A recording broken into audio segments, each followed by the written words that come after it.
then it needs explanation. Sai ഇതിനു മുമ്പ് പ്രേതത്തെ കണ്ടിട്ടുണ്ടോ? അല്ലെങ്കിൽ ഏതെങ്കിലും സൂപ്പർ നാച്ചുറലിന്റെ അനുഭവം ഉണ്ടായിട്ടുണ്ടോ? ഇല്ല സർ. പിന്നെ ഒരിക്കലും കാണാത്തതോ മനസ്സിലാക്കാത്തതോ ആയ ഒന്നിനെ എങ്ങനെ തോൽപ്പിക്കും? സായി എന്ന് തോൽപ്പിക്കാൻ ശ്രമിച്ചത് സായിയുടെ മനസ്സിന്റെ അടിത്തട്ടിലുള്ള ഭൂതപ്രേതാദികളെ കുറിച്ചുള്ള ഓർമ്മകളെയും ഭയങ്ങളെയും. ഈ മുറിയെന്ന് വേണ്ട, ജസ്റ്റ് എനി റൂം. നമ്മൾ സ്ഥിരമായി കിടന്നുറങ്ങുന്ന ബെഡ്റൂമിനെ ചൂണ്ടി കാപ്പറയെ പോലൊരാൾ ഈ രാത്രി ഈ മുറിയിൽ ഒറ്റയ്ക്ക് കഴിയാമോ എന്ന് ചോദിച്ചാൽ ആരായാലും ഒന്ന് ഞെട്ടും. പിന്നെയല്ലേ ഭൂതപ്രേതാദികളുടെ ആവാസ സ്ഥലമെന്ന് ഈ വീട്ടുകാർ തന്നെ പ്രചരിപ്പിച്ചിരിക്കുന്ന ആ മുറി ചെന്ന് കിടക്കുന്നത്. കിടുകിടയല്ല, അടിമുടി വരയ്ക്കും. ഒരു ചാലഞ്ചിനും ആ ഭയത്തെ കീഴ്പ്പെടുത്താൻ പറ്റില്ല. മുറിയിൽ കിടന്നതും സായി സംഭരിച്ചു വെച്ച ധൈര്യം എല്ലാം ചോർന്നുപോയി. ഭയം നിങ്ങളെ കീഴടക്കി. പിന്നെ ഒരൊറ്റ ചിന്തയുള്ളൂ, എങ്ങനെയെങ്കിലും രക്ഷപ്പെടുക. ഒച്ച വെച്ച ആളെ കൂട്ടാനോ വന്ന വാതിലൂടെ പുറത്തു പോകാനോ അഭിമാനമുള്ള നിങ്ങളുടെ ബോധമനസ്സ് സമ്മതിച്ചില്ല. പക്ഷെ അകത്തൊട്ട് നിൽക്കാനും വയ്യ. You are in a self hypnotising stage. പിന്നെ നിങ്ങളെ നിയന്ത്രിച്ചത് മുഴുവൻ നിങ്ങളുടെ ഉപബോധ മനസ്സാണ്. അതുകൊണ്ടാണ് മുറിയിൽ നിന്ന് രക്ഷപ്പെട്ടതും തൊഴുത്തിൽ പോയി കിടന്നതൊന്നും നിങ്ങളുടെ ബോധ മനസ്സ് ഓർക്കാത്തത്. സായി എന്ന് രക്ഷപ്പെട്ടത് എങ്ങനെയാണെന്ന് അറിയണ്ടേ? കം.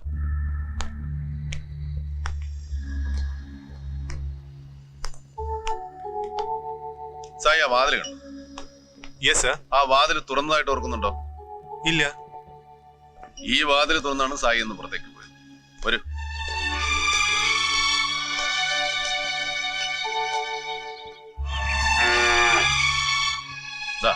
ഇതിലൂടെ ഇറങ്ങി ഓട് വഴി രക്ഷപ്പെടുകയായിരുന്നു. അതിനിടെ എവിടെയോ കാല് തട്ടിമുറി. ഒരു ഹിപ്നോട്ടിസ്റ്റിനെ കണ്ടാൽ കുറച്ചുകൂടെ ബോധ്യമാവും. വേണ്ട സർ, എനിക്ക് ബോധ്യമായി. പക്ഷേ ആ കുഞ്ഞെന്താ സർ ഒന്ന് കരയ പോലും ചെയ്യാത്ത? ആ കുഞ്ഞിന് അത്തരം ഓർമ്മകളോ മാനസിക ഭയങ്ങളോ ഒന്നും വിരിയാറായിട്ടില്ല. അതുകൊണ്ടാണ് യാതൊരു കൂസലും കൂടാതെ മുറിക്കകത്തിരുന്നത്. ഭയം നമ്മുടെയൊക്കെ ഉള്ളിലാണ്, പുറത്തല്ല. ഈ ഭയം എങ്ങനെ ഇല്ലാതാക്കും? ഭയത്തെ മനസ്സിലാക്കണം, നിരീക്ഷിക്കണം. ഭയത്തിൽ നിന്നൊരിക്കലും ഒളിച്ചോടരുത്. അനുസരിക്കുകയും വരും. ശ്രദ്ധിക്കുക, ജസ്റ്റ് ഒബ്സർവ് ഇറ്റ്. അന്ന് ആ പൂജാമുറിക്കകത്തൊരു മൂല നോക്കി നായ വല്ലാതെ ഓളിയിട്ടു. ആ മൂല നോക്കി തന്നെ സാറും കാപ്പറും എന്തോ കണ്ട് ഭയന്ന് മാറിയതുപോലെ തോന്നി. അതിന് കാരണം എന്താ? അത് റിഫ്ലക്സ് ആക്ഷൻ ആണ്, അലർട്ട്നെസ് എന്നും പറയും. നല്ലതുപോലെ ശ്രദ്ധിക്കാൻ കഴിയുന്നവർക്ക് മറ്റുള്ളവരെക്കാൾ സെൻസിറ്റിവിറ്റി കൂടും. എനിക്ക് അങ്ങനെ ഒരു അലർട്ട്നെസ് തോന്നാൻ കാരണം ആ മുറിയിലൂടെ ഏതെങ്കിലും ഒരു നെഗറ്റീവ് വൈബ്രേഷൻ ആവാം, അല്ലെങ്കിൽ ഏതെങ്കിലും ഒരു വൈറ്റൽ ബോഡിയുടെ presence.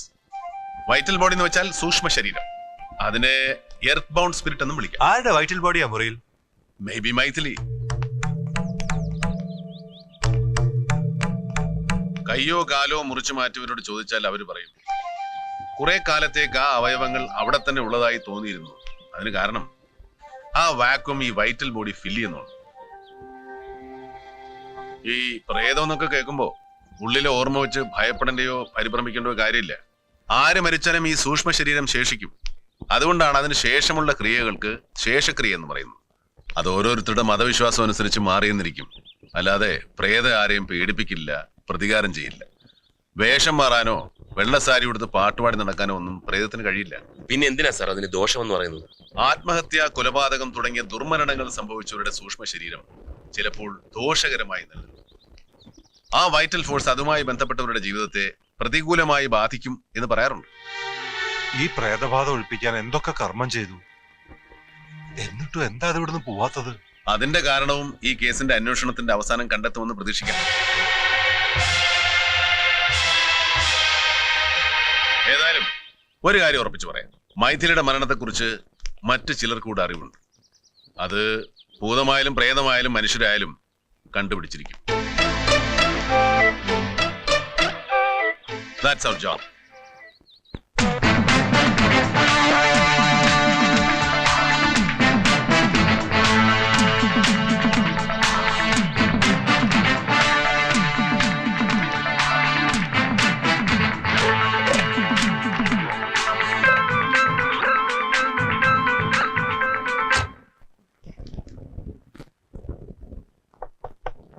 Yes, come in.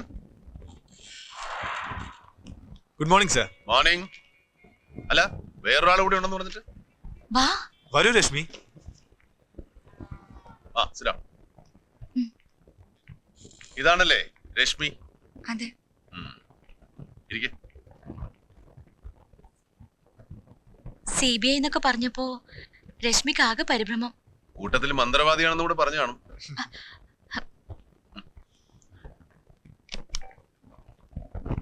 Chaco, are you free? ഇവിടെ 3-4 ഗസ്റ്റ് ഉണ്ട്. ഓക്കെ. രശ്മി എന്ത് ചെയ്യുന്നു?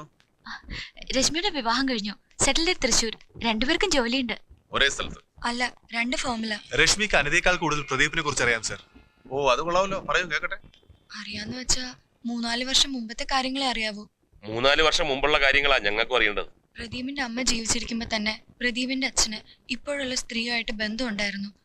അതുകൊണ്ട് പ്രദീപിന്റെ അമ്മ തന്റെ പേരിലുള്ള സ്വത്തുക്കളൊക്കെ മരിക്കുന്നതിന് മുമ്പ് തന്നെ പ്രദീപിന്റെ പേരിലേക്ക് മാറ്റിയിരുന്നു. അമ്മയുടെ മരണശേഷം ആ സ്വത്തുക്കളൊക്കെ തങ്ങളുടെ പേരിലേക്ക് ആക്കാനും പിന്നെ പ്രദീപിനെ മതം മാറാനും അവരൊരുപാട് നിർബന്ധിച്ചു. പക്ഷെ പ്രദീപ് രണ്ടിനും വഴങ്ങിയില്ല. പ്രദീപിന്റെ അമ്മയുടെ മരണശേഷമാണോ പ്രദീപിന്റെ ഫാദർ ഇപ്പോഴുള്ള സ്ത്രീയെ വിവാഹം കഴിച്ചത്? അതെ, ആദ്യം മതം മാറി പിന്നെ വിവാഹം ചെയ്തു. ഏതായി തന്ത? എന്തായാലും പേര്? George C Nair. George C Nair. ആദ്യം NC നായർ, അങ്ങനെന്തോ ആയിരുന്നു അയാളുടെ പേര്. പ്രദീപ് ഇപ്പൊ എവിടെ ഉണ്ട്? അറിയില്ല സർ. മൈഥിലിയുടെ അച്ഛനെ ഭീഷണിപ്പെടുത്തിയില്ലേ ഫോണിലൂടെ? മകളുടെ പ്രേമം അവസാനിപ്പിക്കണമെന്ന് പറഞ്ഞു. അതും ഈ നായർ തന്നെ ആവും സർ. ഈ പ്രദീപിന്റെ ഏറ്റവും അടുത്ത സുഹൃത്തുക്കൾ ആർക്കായിരുന്നു? ഒരു അനിൽ തോമസ്, മുകുന്ദൻ, പിന്നെ റിച്ചി നെടുങ്ങാടൻ. ഇതില് റിച്ചിയും മുകുന്ദനും ഹോസ്റ്റലിലെ പ്രദീപിന്റെ റൂംമേറ്റ്സ് ആയിരുന്നു അല്ലേ? അപ്പൊ ശരി സായി, കാണാം. Thank you. Okay sir. മറ്റേ സർ. ശരി. ഓക്കെ. മകനിപ്പോ ഒന്നുകിൽ അച്ഛന്റെ കസ്റ്റഡിയിൽ, അല്ലെങ്കിൽ anyway I have a doubt. ഈ ജോർജ് ചക്കാലക്കൽ കൺവെർട്ട് നായരെ എമർജൻസി ആയിട്ടൊന്ന് കാണേണ്ടിയിരിക്കും. അതുവഴി വേണം പ്രദീപിലേക്ക് എത്താൻ. ഒപ്പം പ്രദീപിന്റെ friends Anil Thomas, Mukundan, Richie Nedungadan. You wait there, I'm coming.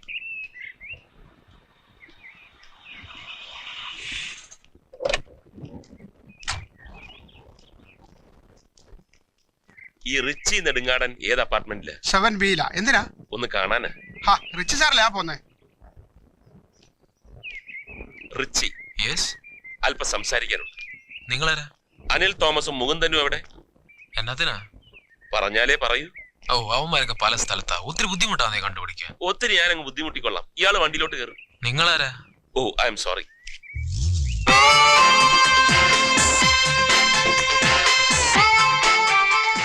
എനിക്ക് അത്യാവശ്യമായിട്ട് വണ്ടിയിലോട്ട് കയറോ?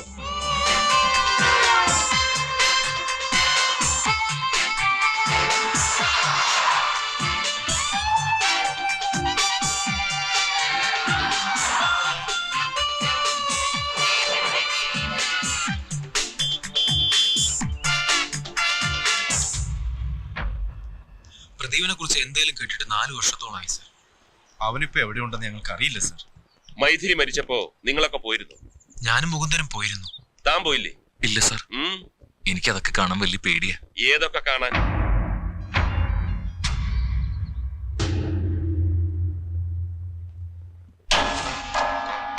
ചോദിച്ചത് കേട്ടില്ലേ? ഏതൊക്കെ കാണാൻ?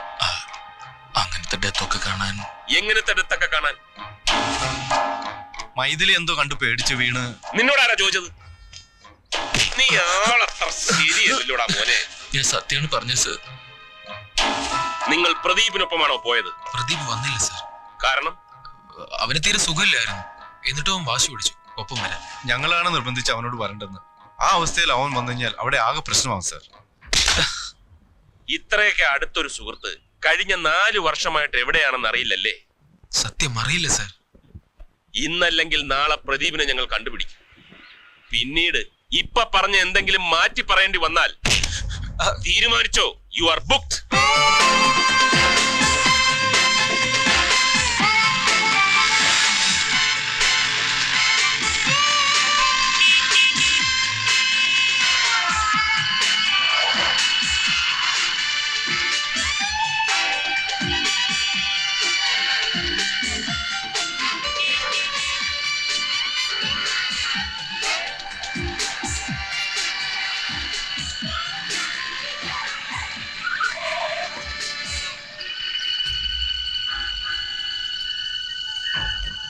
പ്രദീപ് എവിടെയാണെന്ന് അവന്റെ അച്ഛൻ അറിയാം സർ.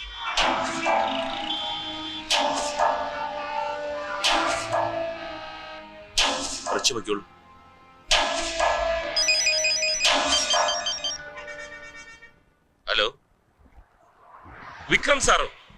കർത്താവ് ഇത് എപ്പോ എത്തി? ഇപ്പൊ എവിടെയുണ്ട് sir?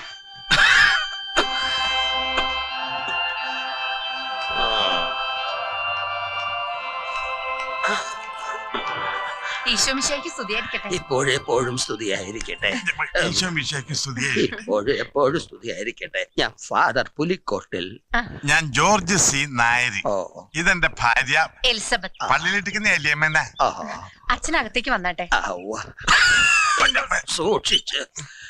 Christian literature movement, Christian സാഹിത്യ പ്രവർത്തനം. അച്ഛനിരിക്കൂ. ഞാൻ ഇരിക്കാം. ഒരു അഖിലേന്ത്യാ സംവിധാനമാണ്. നേരിട്ട് ബോപ്പിന്റെ കീഴിൽ ഫാദർ പുലിക്കോട്ടിൽ അതിന്റെ ചുമതലക്കാരൻ. എന്തോന്നെ? മിസ്റ്റർ ജോർജ് സി നായരുടെ ഇടത് കൈ ഏതാ? ഇതല്ല. അപ്പൊ ഇത് വലത് കൈ. ആ. ഈ കൈ കൊണ്ട് പേന പിടിച്ചല്ലേ ഈ പുസ്തകങ്ങളായ പുസ്തകങ്ങളൊക്കെ എഴുതിയത്. എന്തൊരു രചനാ പാടവം കുഞ്ഞാടെ. അയ്യോ, അതൊന്നും അച്ചായനെ എഴുതിയതല്ല അല്ലേ അച്ചായ? ട്രെൻഡ് ചെയ്ത കാര്യം പറഞ്ഞ മനസ്സിലായി. ആദ്യം ആരെങ്കിലും കുത്തിയിരുന്ന് എഴുതിയാലല്ലേ പ്രിന്റ് ചെയ്യാൻ പറ്റൂ. കഷ്ടപ്പെട്ട് ഒരുപാട് എഴുതിയ കൈ ഞാനൊന്ന് മുത്തിക്കോട്ടെ. ഓ വീണ്ടും ഇടത് കൈ. പഠിക്കല്ലേ.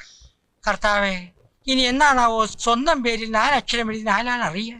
കാൽവരിയിലെ സംഗീതം, പുണ്യസ്പർശം എല്ലാം ജോർജ് സി നായർ എഴുതിയത്. നാഥ നിന്റെ വരവിനായി ജെറുസലേം വിളിക്കുന്നു. വൈഭവം, എന്തൊരു വൈഭവം വേണം ഇങ്ങനെ എഴുതാൻ. ക്രിസ്ത്യാനിയായ ഒരാൾ പോലും ഇതുപോലെ എഴുതില്ല. അങ്ങനെയുള്ളപ്പോ അന്യമത വിശ്വാസിയായിരുന്ന താങ്കൾ കർത്താവിൽ ആകൃഷ്ടനായി സത്യവിശ്വാസിയായി. തുടർന്നുള്ള ജ്ഞാനപ്രവാഹങ്ങളല്ലേ ഈ പുസ്തകങ്ങൾ. കുഞ്ഞാടെ, നീ ഒരു ജീനിയസ് ആകുന്നു. അച്ഛനെന്നെ വല്ലാതെ പുകഴ്ത്തുന്നു. പുകഴ്ത്തും. യോഗ്യത ഉള്ളത് കൊണ്ട് തന്നെയാ പുകഴ്ത്തുന്നത്.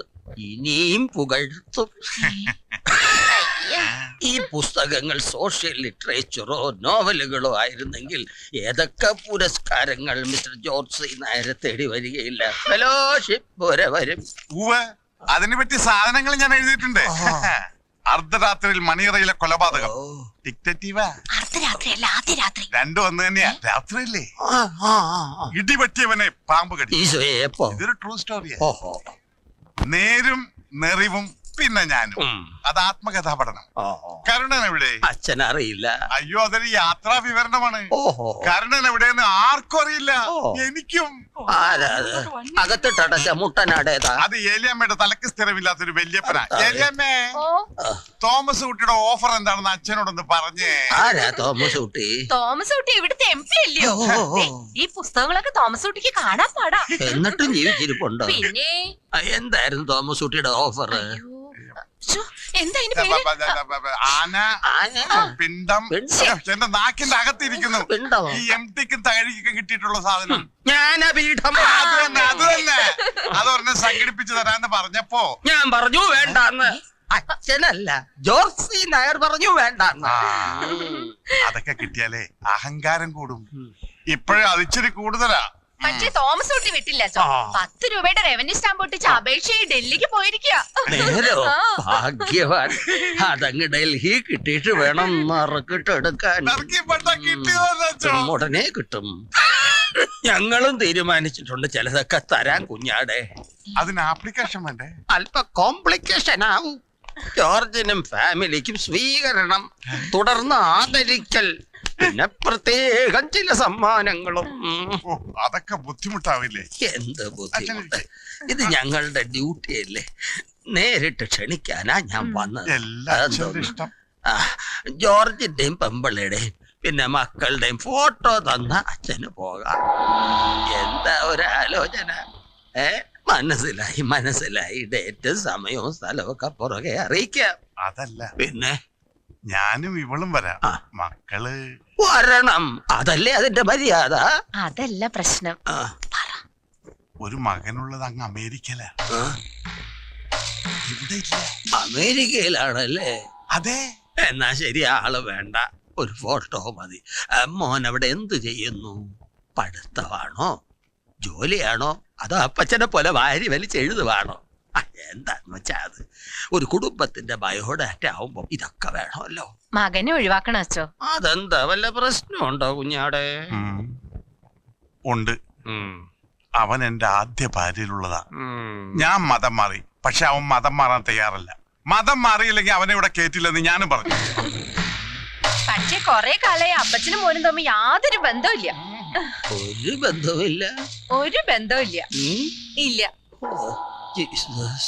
സത്യം പറഞ്ഞ അവൻ എവിടെയാണെന്ന് പോലെ എനിക്കറിയില്ല. നേരത്തെ അമേരിക്കയിലാണെന്ന് പറഞ്ഞത്. അതെ വേറെ ആരോ പറഞ്ഞു കേട്ടതാ.